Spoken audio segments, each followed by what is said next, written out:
முன்னொரு காலத்துல இந்துக்கள் பட்ட கஷ்டங்களை பார்த்து சிவபெருமான் பல விதமான திருவிளையாடல்களை நடத்தி பல அற்புதங்களை நிகழ்த்தியிருக்காரு.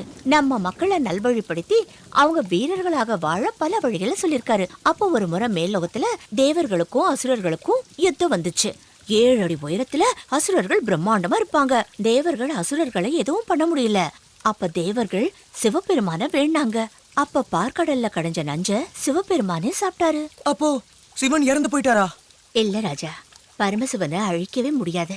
அங்கிருந்த பார்வதி தேவி அவரோட தொண்டையை அழுத்தி விஷத்தை நிப்பாட்டிட்டாங்க. அதை பார்த்த ஜனங்க திரு நீலகண்ட சந்திரமௌலீஸ்வரர்னு அவரை புகழ்ந்தாங்க. சிவபெருமான் ரொம்ப நல்லவராமா? தனக்காக மட்டுமே வாழ்றவன் மனுஷன், இந்த உலகத்தையே காப்பாத்துறவன் சந்திரமௌலி. வேற ஏதாவது கதை இருந்தா சொல்லுமா? சிவபெருமானோட மகனான சுப்பிரமணியர் அவங்க அம்மாவான பார்வதி தேவிக்கு பெரிய கோட்டை கட்டி அவங்கள நல்லபடியா பாத்துக்கிட்டாரு. நான் கூட பெரியவனானதும் உனக்காக பெரிய மாளிகை கட்டி தருவாமா. உனக்கு எந்த கஷ்டமும் வராம பாத்துப்பேன். உன்னை மகாராணி மாதிரி வச்சுப்பேம்மா.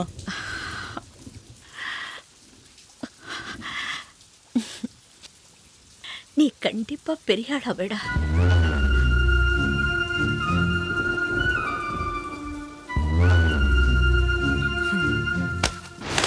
அசோக், நீ என்னடா எங்க அம்மாக்கு வீடு கட்டுறது? உங்க அம்மாக்கு கட்டு போ. அசோக், ஏன்டா அப்படி பண்ண? எல்லாரும் அப்படிதான் சொல்றாங்க. அவங்க அம்மா இறந்து போனோனே அப்பா உன்னை 2ஆம் தரமா கட்டிட்டாராம். அப்ப நான் மட்டும் தானே அவன் புள்ள? அவ அவங்க அம்மா புள்ள தானே? தப்பு ராஜா. ராமலட்சுமணன் கூட ஒரு தாய் வயித்துல பொறுக்கலடா. அண்ணன் தம்பிங்கன்னா அவங்களதான் உதாரணமா சொல்லுவாங்க. நீங்களும் அவங்கள மாதிரி தாண்டா இருக்கணும். நீங்க 2 பேரும் எப்பவும் சண்டை போட்டுக்க கூடாது. அதை என்னால தாய்க்க முடியாதுடா. அதை பார்த்து நான் செத்தே போயிடுவேன். அம்மா அம்மா அம்மா, இன்னைக்கு உன் பிறந்த நாள்லம்மா. உனக்கு இஷ்டமான ரெட்டை மாம்பழை கொண்டு வந்திருக்கம்மா.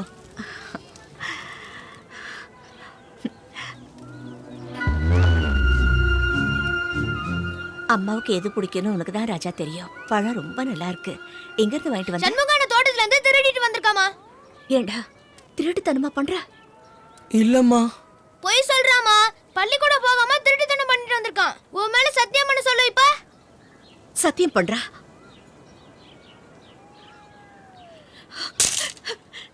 திருட்டுத்தனமா பண்ற? நீ எவ்வளவு பெரிய ஆளா வருவேன்னு நினைச்சிட்டு இருந்தடா. இவ்வளவு கேவலமா நடந்துக்கிட்டியே. சொல்றா, இனிமே இப்படி பண்ணுவியா? சொல்லு. போடா. உன் மூஞ்ச பார்க்கவே எனக்கு அவமானமா இருக்கு. இனிமே முன்னாடி நிக்கல. போ.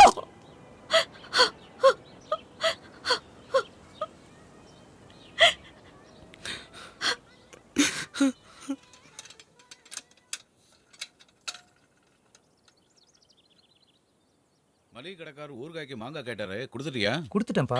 சண்முகண்ணே, என்னம்மா? என் பெரிய பையன் இதை உங்க தோட்டத்துல இருந்து திருடிட்டு வந்துட்டான். மன்னிச்சிடுங்கண்ணே. அதெல்லாம் ஒண்ணும் இல்லம்மா. உனக்கு இஷ்டம்னு கேட்டான். அதுக்கு என்ன எடுத்துக்கனதுக்கு? ஆஹா, நான் சும்மா எடுத்துக்க மாட்டேன். தோட்டத்துல வேலை செஞ்சுட்டு எடுத்துக்கிறேன்னு சொல்லிட்டு எடுத்துட்டு போனாமா. இன்னும் 4 பழம் பறிச்சுட்டு போடான்னு சொன்னேன். நானும் என் தம்பி மாதிரி ரெட்டை பழம்னா அம்மாவுக்கு ரொம்ப பிடிக்கும்னு சொன்னா, அதான் பறிச்சுட்டு போடான்னு சொன்னேன். சந்திரா, சந்திரா, சந்திரா, கண்ணா, சந்திரா, சந்திரா.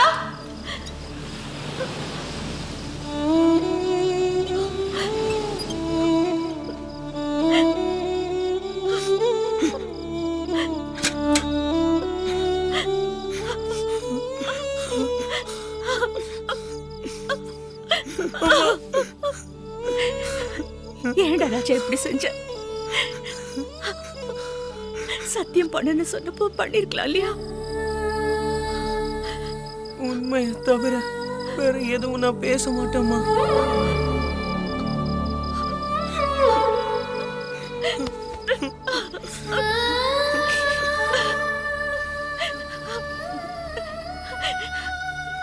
வீட்டுக்கு போலாம் பாரியா ராஜா? தூக்கமா வருதுமா. உன் மடியிலேயே கொஞ்ச நேரம் படுத்துக்கிறேனே.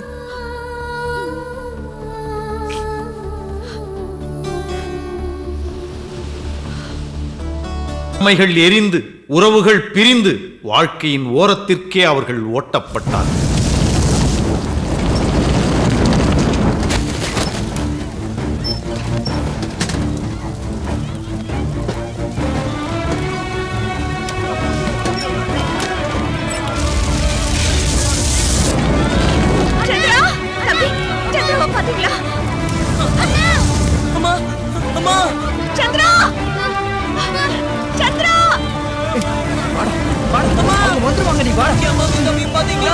ஏறு ஏறுடா. ஓ, ஏறுங்க ஏறுங்க சீக்கிரம் ஏறுங்க எடுங்க எடுங்க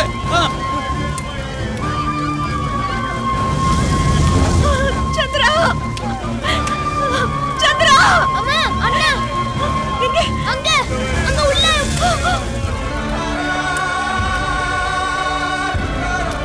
சந்திரா சந்திரா என் பையன் உள்ள இருக்கான்.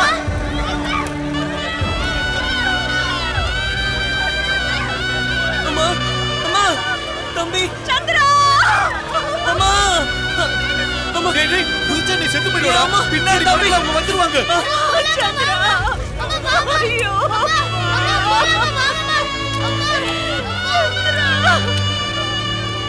கடைசி படம் போகுது. போங்கம்மா சீக்கிரம் போங்க.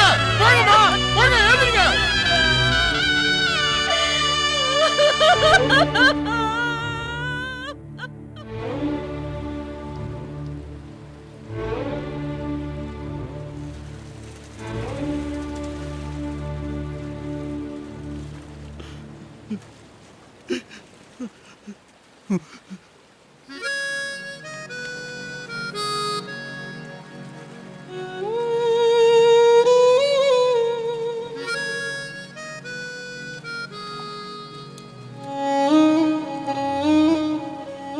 என் பேரு மௌலி சந்திரன்.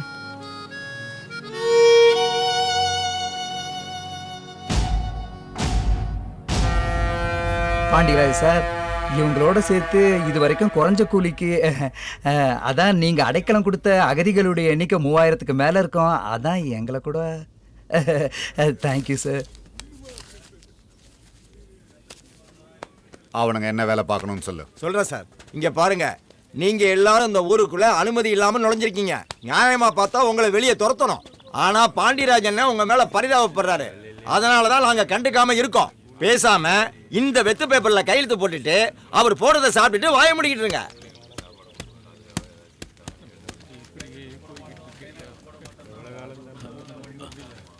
வெத்து பேப்பர்ல கையெழுத்து எதுக்கு போடணும்? இது ரொம்ப அநியாயம். நாங்களும் படிச்சவங்க தான், எங்களுக்கு தெரியும். இங்க வேலை இல்லைன்னா வேற எங்கேயாவது போய் படிச்சுக்கிறோம். நாங்க இதுல கையெழுத்து போட மாட்டோம்.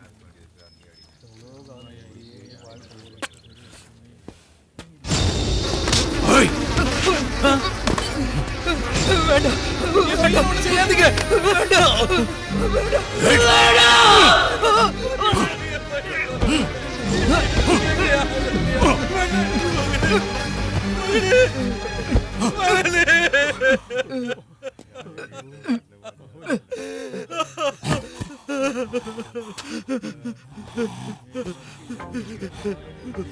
ஏய், பார்த்தல, எதிர்த்து நிக்கிறவன் சாக மாட்டான், பின்னாடி நிக்கிறவன் செத்துருவான்.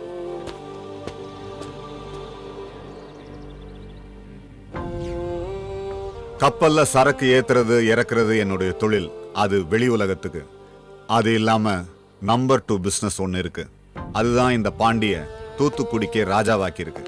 கடத்தல் பொருளை கப்பல் கரைக்கு வந்தப்புறம் இறக்குறது கஷ்டம். கண்ட நாய்க்கும் காசு கொடுக்கணும். அதனால கப்பல் கடல்ல இருக்கும் போதே சரக்கு கரைக்கு வந்துடணும். அதுதான் நீங்க செய்ய வேண்டிய வேலை. இல்லீகல் வியாபாரங்கிறதுனால ஆபத்து நிறையவே இருக்கும். சமயத்துல சண்டை கூட நடக்கலாம். அவங்கள பார்த்து பயந்தோ கஸ்டம்ஸ்க்கு பதறியோ சரக்கு அங்க விட்டுட்டு வரக்கூடாது. வெறும் கையை ஆட்டிக்கிட்டு வந்தா அங்க காப்பாத்திக்கிட்ட உங்க உயிர் இங்க போயிடும்.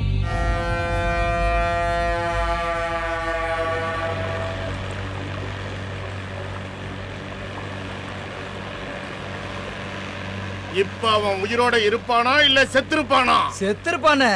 இவ்வளவு நேரம் எப்படின்னா இருப்பான்? ஆளு நேரம் க்ளோஸ் ஆயிருப்பானே. பந்தயம் எவ்வளவு? அவன் செத்துருப்பானே. என் பந்தயம் 500. என் பந்தயம் 800. 1000 ரூபாய் என் பந்தயம். என் பந்தயம் 1200. என் பந்தயம் 1500. கண்டிப்பா அவன் உயிரோட தான் இருப்பான். என் பந்தயம் 2000. டேய் தூக்குங்கடா.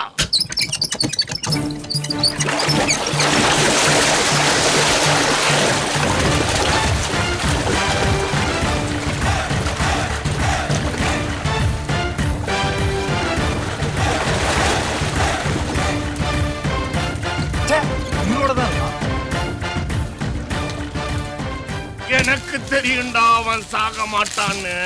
அவனோட பாடி பாக்ஸ் ஆபீஸ்.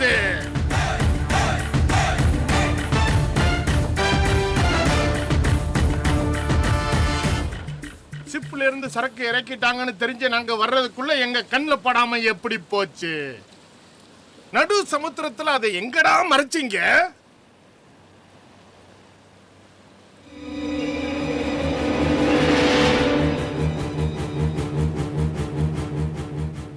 சுறா மீன் மறுபடியும் பந்தயம். இந்த தடவை கடல்ல இறக்குனா அந்த சுறா மீன் முதல்ல அவன் தலையை திங்குமா இல்ல உடம்ப திங்குமா? வெத்துனுக்கிறதால முதல்ல உடம்பு தான் துண்ணும். அட மடையா, அந்த மீனுக்கு மண்டையில மூளை இருந்தா இவன் கிளாமரை பார்த்து அவன் தலையை தரடா திங்கும். இறக்குங்கடா அவனை. சொல்ல போறான்டா சொல்லுமா. இப்பவே விட்டுட்டா உன் கதையோட முடிஞ்சிரும். இன்னும் கொஞ்சம் லேட் ஆச்சுன்னா உங்க மொத்த பேர் கதையும் முடிஞ்சிடும்.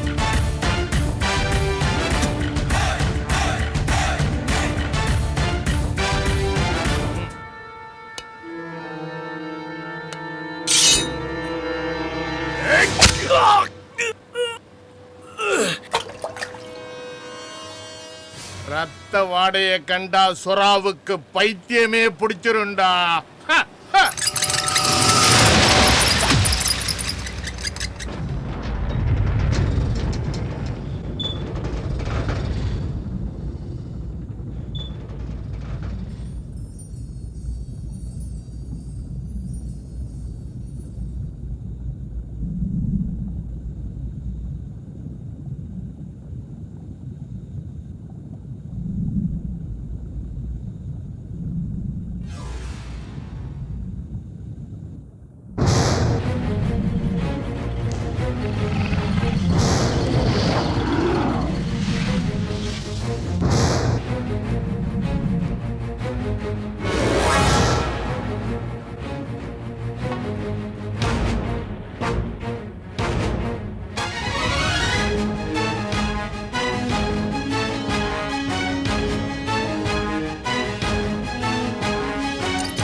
அவனை மீன் சாப்பிட்டு இருந்தா கயிறு லைட்டா இருக்கணும்டா. ஆனா வெயிட்டா இருக்க. ஒருவேளை தண்ணி குடிச்சு குண்டா இருப்பானோ?